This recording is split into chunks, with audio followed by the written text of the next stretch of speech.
Shalom saudara dan saudari yang dikasihi dalam Kristus. Di mana jua kalian berada, saya istiharkan damai sejahtera ke atas kalian dalam nama Yesus. Amin.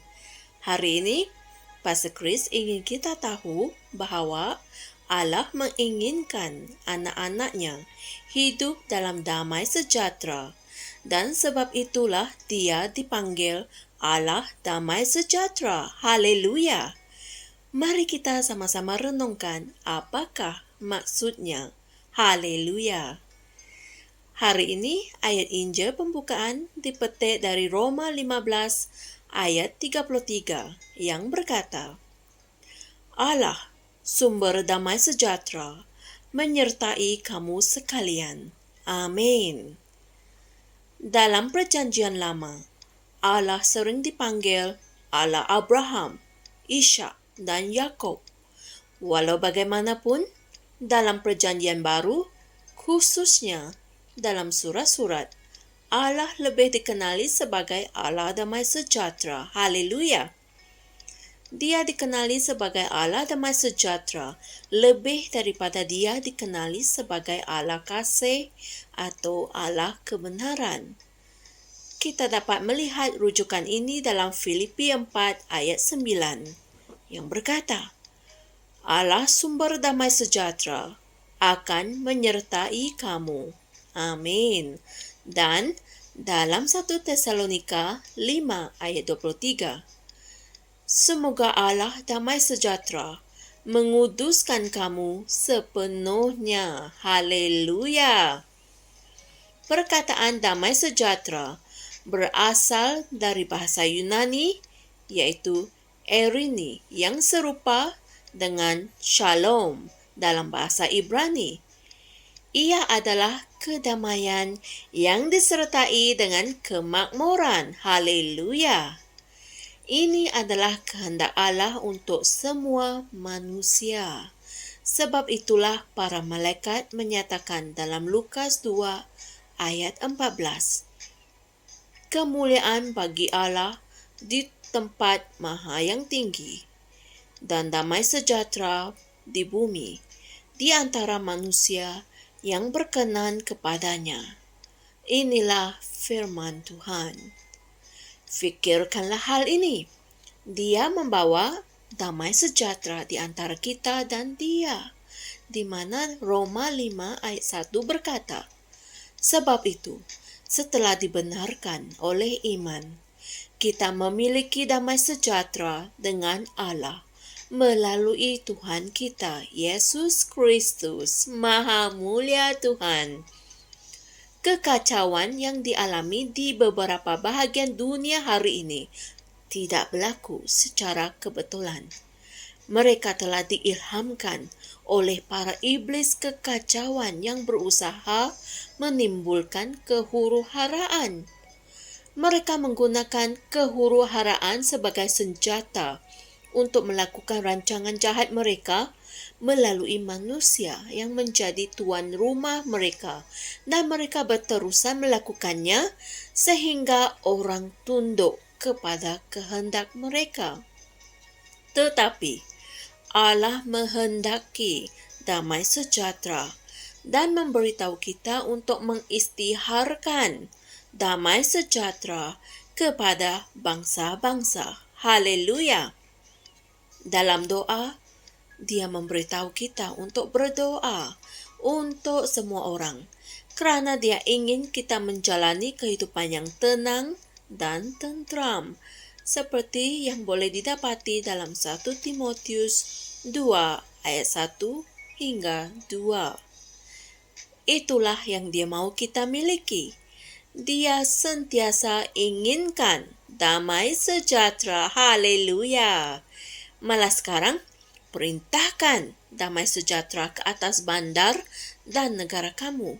Isytiharkan dalam nama Tuhan Yesus yang perkasa bahawa damai sejahtera ilahi yang membawa kebebasan, rahmat, kekuatan, kesihatan yang baik, dan kemakmuran akan berkuasa ke atas bangsamu.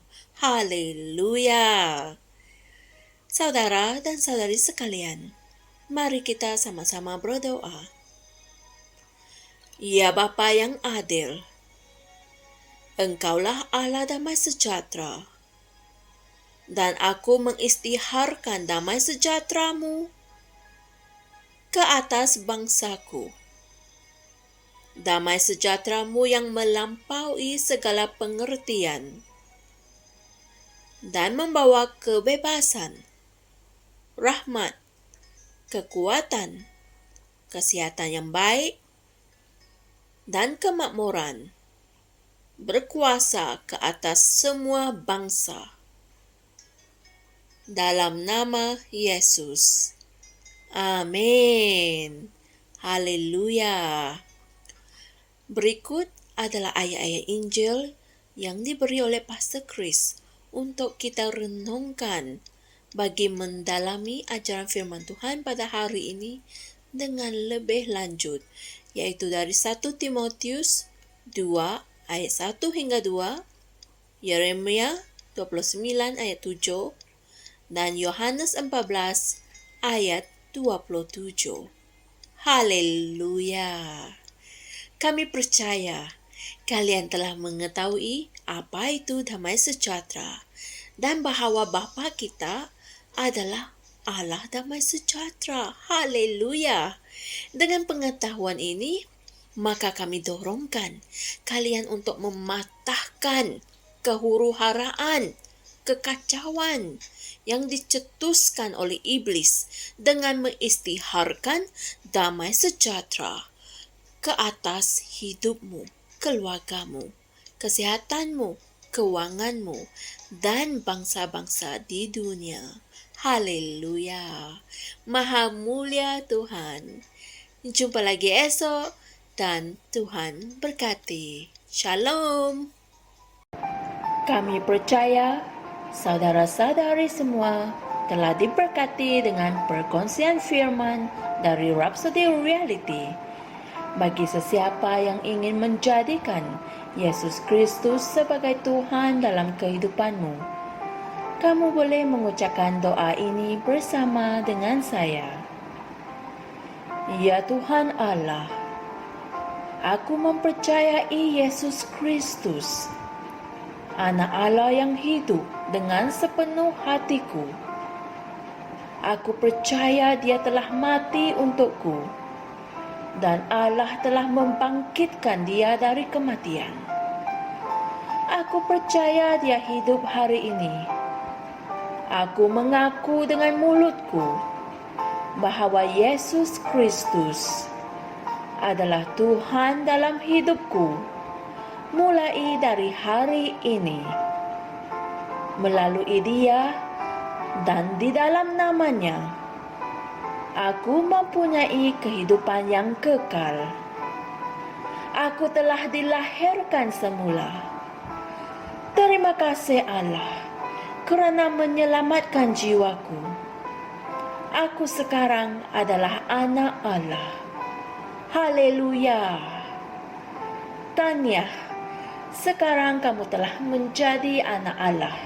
Untuk apa-apa sebarang pertanyaan atau untuk mendapatkan lebih banyak maklumat mengenai bagaimana untuk bertumbuh sebagai seorang Kristian, Anda semua boleh hantar mesej di akaun Facebook kami atau email kami di tni.msia@gmail.com.